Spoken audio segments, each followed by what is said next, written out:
കോൺഗ്രസിലെ മുഖ്യമന്ത്രി ചർച്ചകൾക്ക് മുസ്ലിം ലീഗിന്റെ പരസ്യ വിമർശനം. ചർച്ചകൾ അനവസരത്തിലെന്ന് മുസ്ലിം ലീഗ് സംസ്ഥാന ജനറൽ സെക്രട്ടറി PMA സലാം.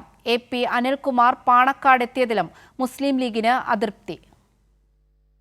കോൺഗ്രസിന്റെ മുഖ്യമന്ത്രി ചർച്ചകൾക്ക് രൂക്ഷ വിമർശനമാണ് മുസ്ലിം ലീഗ് ഉയർത്തിയത്.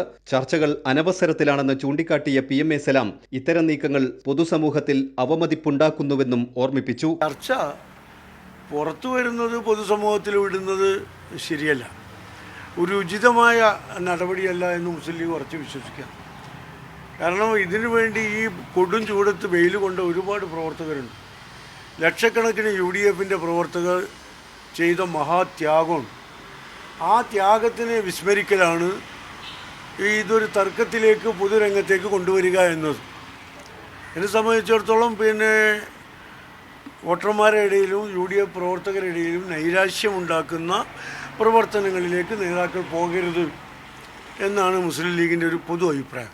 കോൺഗ്രസ് നേതാവ് AP അനിൽകുമാർ പാണക്കാട് സന്ദർശിച്ചതിലും മുസ്ലിം ലീഗിന് അതൃപ്തിയുണ്ട്. KC വേണുഗോപാലിനായുള്ള നീക്കങ്ങളുടെ ഭാഗമായാണ് സന്ദർശനമെന്ന് ആരോപണമുയർന്നിരുന്നു. ഇത്തരം ചർച്ചകളിലേക്ക് മുസ്ലിം ലീഗിനെ വലിച്ചിഴക്കേണ്ടെന്നും PMA സലാം പറഞ്ഞു. ലീഗിനോട് ഇതുവരെ അക്കാര്യം ആരും ചോദിച്ചിട്ടില്ലല്ലോ. ചോദിക്കുമ്പോഴല്ലേ ലീഗ് അതിനെക്കുറിച്ച് ചർച്ച ചെയ്ത് തീരുമാനം പറയേണ്ട ആവശ്യമുള്ളൂ. ഇല്ല. ഇപ്പോൾ നടക്കുന്ന ചർച്ചകൾ UDFന്റേതല്ല. എല്ലാവരെയും വിശ്വാസത്തിലെടുത്താണ് UDF മുന്നോട്ടു പോകുന്നതെന്നും PMA സലാം പറഞ്ഞു. കൈരളി ന്യൂസ്, മലപ്പുറം.